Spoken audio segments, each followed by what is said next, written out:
of Putin's kleptocracy, that will enhance our underlying effort to accommodate the Russian oligarchs and make sure we take their ill-begotten gains. We're going to accommodate them. We're going to seize their yachts, their luxury homes, and other ill-begotten gains of Putin's kleptocracy, kleptocracy, and the guys who are the kleptocracies. But these are bad guys. I got involved in politics because I think the greatest sin that anyone can commit is the abuse of power. Whatever that power is, the power of a teacher, the power of a doctor, the power of a leader. When someone who is relying on you or you cannot, just the abuse of power. Of Putin's kleptocracy,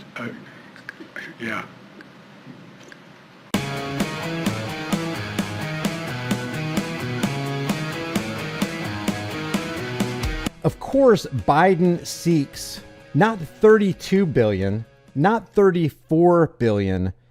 He seeks 33. Yes, $33 billion for Ukraine, a massive jump in funding. You think? Like we talked about in one of the shows, yesterday or day before, a million is a lot of money, guys. A million of anything is a lot of that thing. A million paper clips, a million pencils, a million hammers, a million cars, a million people. That's a lot of people, hammers, cars, and paper clips. But we're talking about billion. They're talking about trillion. Billion is an incomprehensible, massive number. How big is a billion? Let's just do this. Here's a dollar bill right here, okay? This is a valuable visual tool because I don't think people can grasp, and I don't think you'll still be able to fully grasp the weight and gravity and just massiveness of $1 billion. And he's seeking 33 billion. So this is going to be 33 times what I'm about to tell you. But the height of the thinness of $1 bill is 0.0043 inches.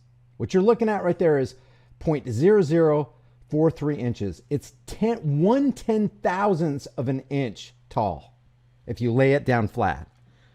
1/10,000th of an inch thick, meaning you need 10,000 of these to equal 1 inch. Well, if you were to stack 1 billion $1 FRNs, Federal Reserve notes, on top of each other, how high, just take a stab before I even give you the answer. How high do you think 1 billion $1 bills would mount up?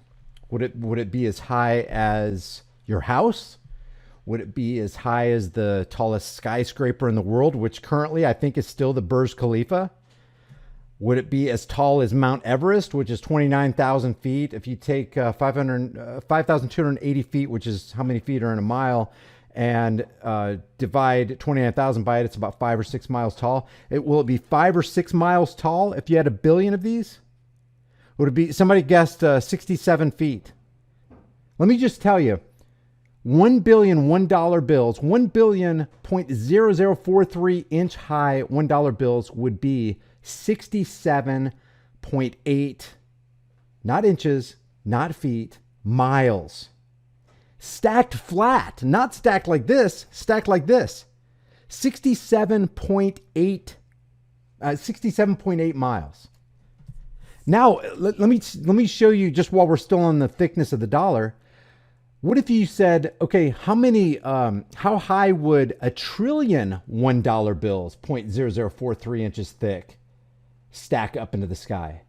Well, if a billion $1 bills is 67.8 miles, a trillion is 67,000 miles, not 6,700, 67,000 miles for a trillion, but 67 miles for a billion. So if you had 1 billion days, how many years is 1 billion days? Okay, and again, this is all because Biden is requesting from Congress, which is the opposite of progress, all the parasitic psychopaths who are more than willing to extract and fleece the tax cattle, $33 billion, and there's way more than that that's going out the door, let me tell you, and giving it to one of the most corrupt countries, one of the most corrupt government countries in the world. They don't care about doing that. So what if you had a billion days? How many years is a billion days? Let me just show it to you in, here it is right here. A billion days is 2,739,726 days. That's how much a billion is. That's how egregious and unconscionable it is for any political parasite to steal the wealth of their nation that they're supposed to be serving and protecting against all enemies, foreign and domestic, and then they turn around and become the very domestic enemy they swore to protect you and I from. And they're stealing our money and giving it to another country. I don't care what the country is. I don't care who it is. They don't deserve to get the money that you worked for. Period. And the Joe Biden that we're talking about is this guy right here. This is the Joe Biden we're talking about. Listen, this came out today, okay? Listen to this. That will enhance our underlying effort to accommodate the Russian oligarchs and make sure we take their ill-begotten gains. We're going to accommodate them. We're going to seize their yachts, their luxury homes, and other ill-begotten gains of Putin's kleptocracy. Kleptocracy, and the guys who are the kleptocracies. But these are bad guys. The guys who are the kleptocracies. He's going to take the wealth and the yachts and the real estate and the bank accounts of the kleptocracies. Come on, man. The real bad guys. The real bad guys, you see? This is the Joe Biden that wants to steal $33 billion from the American people. He says, I got involved in politics because I think the greatest sin anyone can commit is the abuse of power. And I wanted in on a piece of that action, so I became a politician myself. Listen to him. I got involved in politics because I think the greatest sin that anyone can commit is the abuse of power. Whatever that power is, the power of a teacher, the power of a doctor, the power of a leader. When someone who is relying on you or you cannot, just the abuse of power. And I got involved because my state was the only state. So he got involved in politics because of the abuse of power. There's no person on this earth that abuses power more than a president of the U.S. government. The United States, according to Title 28, Section 3002, 15A, United States means, and I'm quoting, quote, the United States means federal corporation, end quote. So he got involved in politics because the greatest sin anyone can commit is the abuse of power. So if obviously I attained the position of the greatest abuser of power, President of the United States. And this is the guy who wants to take not 32, not 34, but 33. Right, Joe? $33 billion. President Joe Biden will ask Congress, which is the opposite of progress, on Thursday for $33 billion to support. And you know what Congress should say? Hell no. Are you kidding me? I've already got constituents in my county, in my city, in my state, struggling to meet ends meet. Their property taxes have gone up. Their food bill has gone up. They can't even put gas in their tank so they can go to work. And you want us to relinquish $33 billion for some made-for-TV war that we got to trust mainstream media is even going on? You're fucking... I'm sorry. I never say that word. I'm so pissed off. I never say that word, guys. Beat that out. If I could put the camera on Trish, she's literally on the floor on her back. I never say that word, but this sucks, man. Dark Hado says, let it out, Brian. You got to be out of your freaking mind. I can't believe I said that word. God, I got tears in my... Oh my gosh, you're out of your mind, man. This is messed up. A dramatic escalation of U.S. funding for its war against Russia. Yeah, whose war against Russia? Who is it? NATO, as well as new legal. Here's the deal. Here's the deal with this $33 billion, as well as new legal tools to tighten sanctions and siphon assets from Russian oligarchs. Ain't gonna happen. Ain't gonna happen. They'll make a show of it, and they'll show a big boat on the TV screen, some big yacht, and say it went to a Russian oligarch, some general so-and-so, or they'll show a big estate, some real estate, and they'll go, oh, look, we commandeered, the U.S. government moved in on this Russian oligarch's real estate, or we froze their bank account. Guess what? This is just like WWF, currently WWE, the World Wrestling Federation, or World Wrestling Entertainment, or whatever. This is, Name two wrestlers that were really against each other. The biggest rivalry. What? Dwayne "The Rock" Johnson versus John Cena. This is them pretending in the ring that they're mortal enemies. I hate John Cena. I hate The Rock. And then they do their little choreographed thing, because this is what this is. This is pre-planned. This is choreographed. This is Hegelian dialectic, problem, reaction, solution. They create or co-opt a problem, wait for the anticipated fear-based reaction from the public, and the public is like, oh my God, this is horrible. We don't want nukes to fall upon our heads. Please, Joe Biden. Please, Donald Trump. Please, Barack Obama. Do something. Here, take all of our money. Just keep us from a nuclear holocaust. Oh no. And then they step in to provide the pre-planned solution that they had hammered out in their script the entire time. This is WWE. Dog and pony show, smoke and mirrors, hall of mirrors. This is clowns juggling under the big top. Here, I'll bring out a chainsaw. Look how impressive I can be. Look how much I care for you. We're here to serve and protect. Not happening. When they say they're going to do this for something, you can bet it's going to go towards something else. And even if it went for that thing, that doesn't give them the right to reach into your pockets and steal from you. The vast funding request includes over $20 billion for weapons. Who benefits from that? Key bono, there you go. The investigative question that you should always ask and under any criminal investigation, key bono, who's going to benefit? Oh, that's right, the defense contractors. Who owns most of the major defense contractors, if not all of them?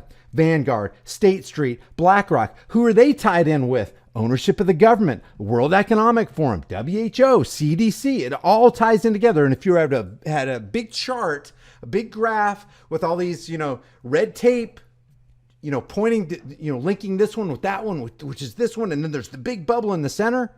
It all goes back to the Zio International Banking Cartel.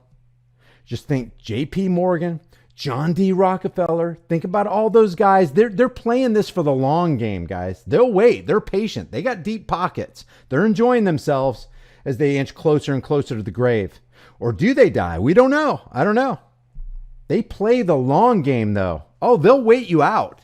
And then they'll take a whole bunch of freedoms and then give you little crumbs of freedom back. And then they'll take some more freedoms and then give you some more back to make it look like you're the hero. And that keeps people coming back to the voting booth. Man, we got to change this. But don't you realize this guy is just as evil as this? Or he's a little less evil than that? Well, I know, but I felt like I had to do something. I felt like I had to choose the lesser of two evils. Well, there you go. In choosing the lesser of two evils, the oligarchs, the social engineers, the psychological operators made you choose evil. Lesser of two evils, whatever, however you want to justify it. And those who can make you believe absurdities can make you commit atrocities. Those who can make you believe absurdities can make you commit atrocities. $20 billion for weapons, ammunition, and other military assistance, as well as $8.5 billion in direct economic assistance to the government and $3 billion in humanitarian food security. Oh, $20 billion goes to weapons, but $3 billion goes to humanitarian and food security aid. Wow, that's a little lopsided, don't you think? 7 times more goes to the military industrial complex and the defense contractors than it does to help people, who might be starving. Are they starving though? If they are starving, why are they starving over there in the U country, let's call it? Because, certain YouTube channels can't talk about what's going on over there. Is what they're saying on mainstream media, is what they're saying that's happening in the U country really happening? Can we depend on them to tell us the truth when they tell you that there's a Syrian? Oh my God, this new images have just come out. This is the Syrian slaughter. And then you look into it a little bit, 24 hours later, YouTubers have revealed, oh, this isn't a Syrian slaughter. This isn't the Kurds bombing Syria. This is a gun show at a Kentucky gun range. And they're setting off all this stuff with stands full of people with their cell phones out, recording the whole event. If you can't trust them to tell you the facts about a Kentucky gun range and they, misconstrue it and deceive the audience into thinking, oh my God, this is a horrible humanitarian crisis going on in Syria, then how can you trust them with this? If you can't trust them with weapons of mass destruction or the Gulf of Tonkin incident, or you find out that the Joint Chiefs under Kennedy were planning something called Operation Northwoods to justify an intervention into Cuba, if you can't trust the government and mainstream media for those things, what gives you the idea that you can actually trust that what they're doing right here is above board? Or that what mainstream media is saying about all this stuff is true? Then you got the thought police called the fact checkers going, well, Reuters has determined that ... Politico fact checkers or Facebook fact checkers have flagged this as misinformation. We all know that Anthony Fauci said this and what he says goes. So if you say anything that diametrically opposes what Anthony Fauci, I don't care what kind of proof you have. It's obviously wrong because we say it is. So they shut down dissent. They shut down arguments. They increase censorship. And like we've said, if you cut off a man's tongue, you're not proving him a liar. You're just telling the world, hey, I fear what this guy might say because I'm not on the bedrock of truth. If you're on the bedrock of truth, truth fears no scrutiny. Biden is also, and for goodness sakes, why can't this message go out on a Joe Rogan podcast?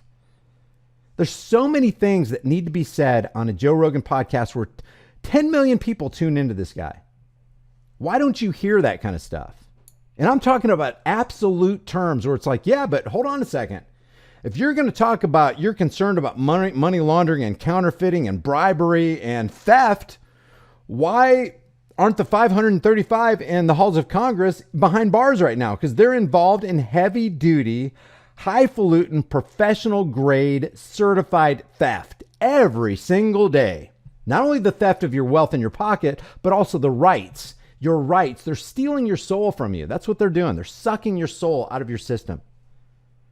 Biden is also seeking the ability to seize more money from Russian oligarchs to pay for the war effort. You know who he's seizing money from?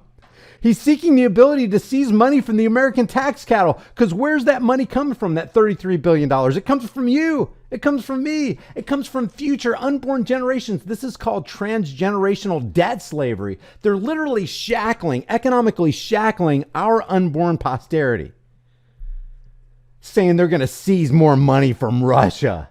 They're not seizing any money from Russia. They're seizing money from us right now. And they're all in, you want to talk about conspiracy. All it takes for a conspiracy is two or more people conspiring or concocting an evil plan against one or two other people. And so this conspiracy consists of everybody who's going to sign off on this $33 billion bill, this proposal by Biden. That's all it takes for a conspiracy. This is an in-your-face, in broad daylight, on camera, in print conspiracy.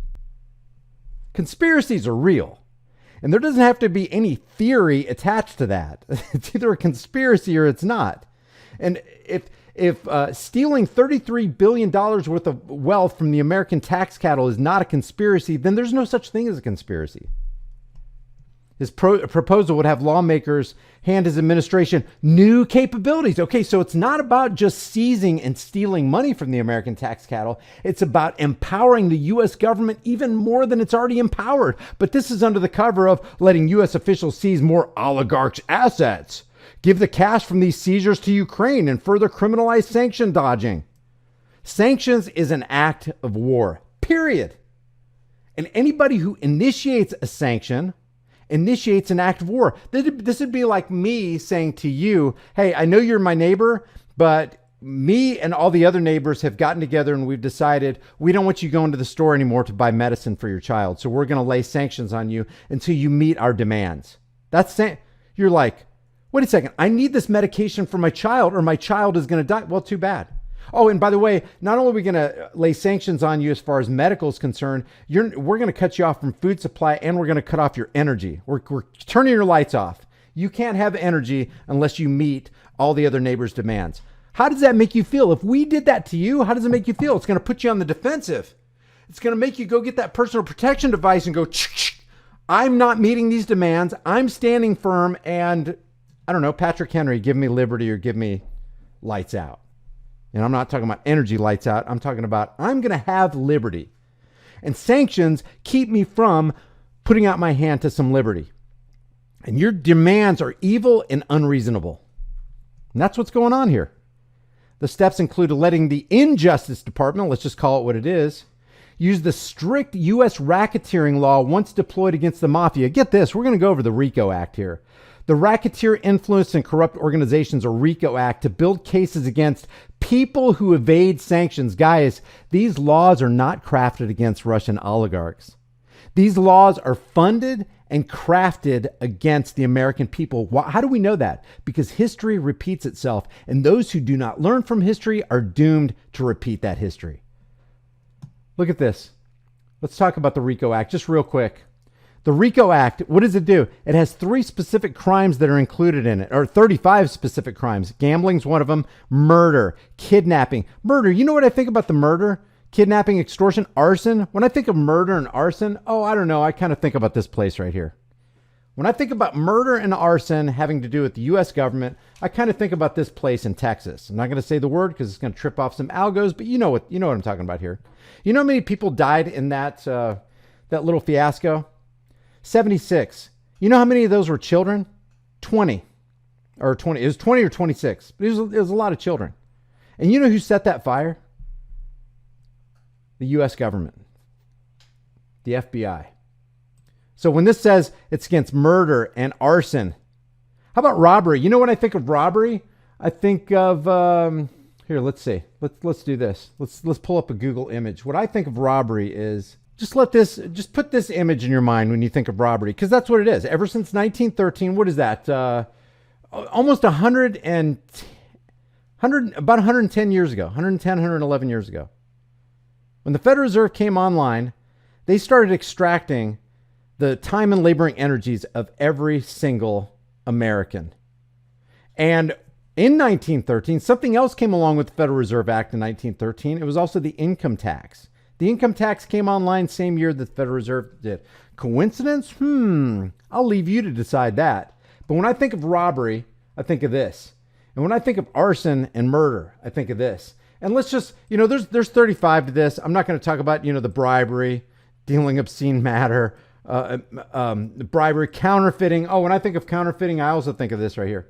Counterfeiting can the hypocrisy get any more thick? Acts of terrorism. When I think about acts of terrorism, I don't know, my mind kind of drifts to this right here. Acts of terrorism. When I think of all the stuff that's going on, this is what clicks in my mind. Let me off this crazy thing. Help! Jane, stop this crazy thing! Jane!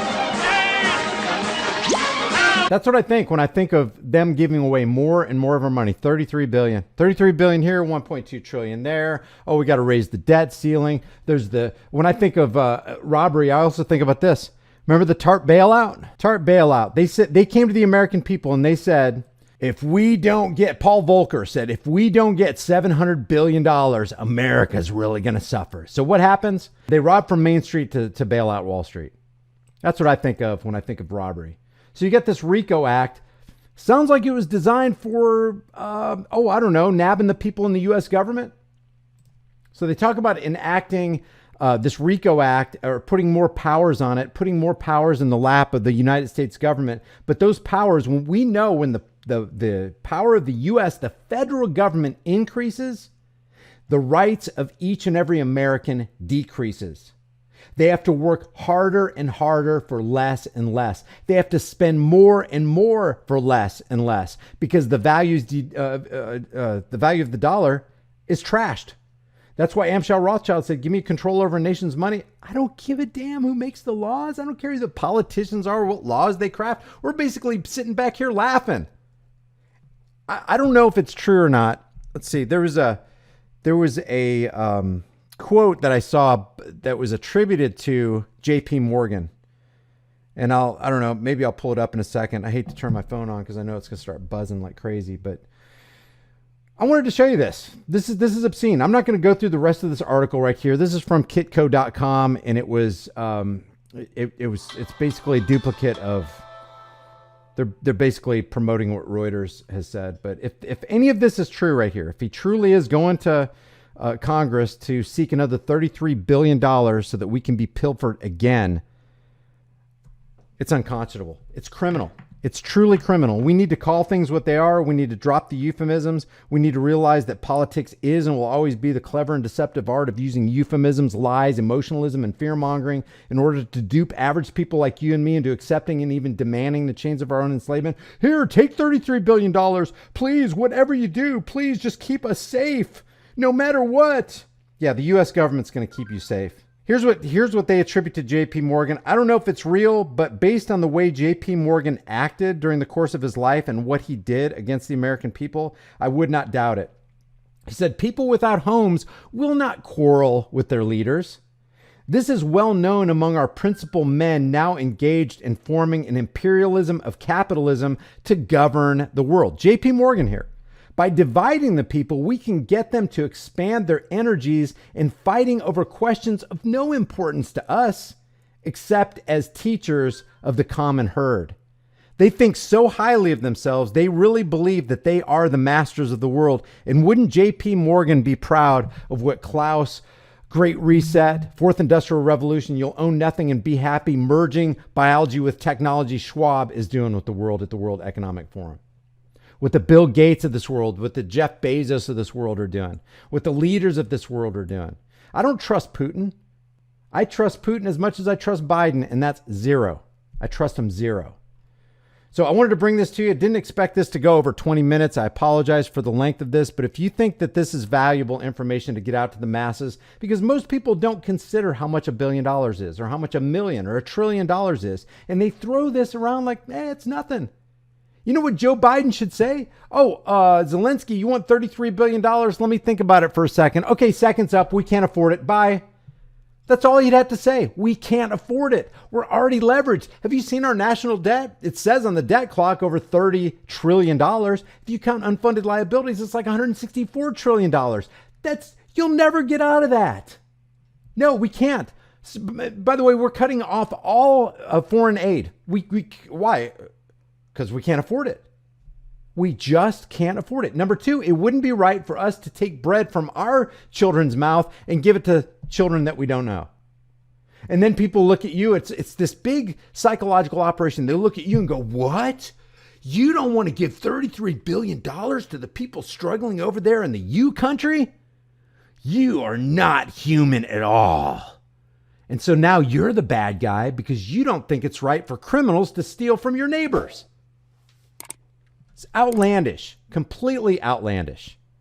Leave your thoughts about this for the world and the global thought police in the comment section below. If you haven't done so already, subscribe to this channel, hit the bell notification icon, give it a thumbs up, share it with everybody you know. Don't forget to subscribe to my private email list through my website, highimpactflix.com.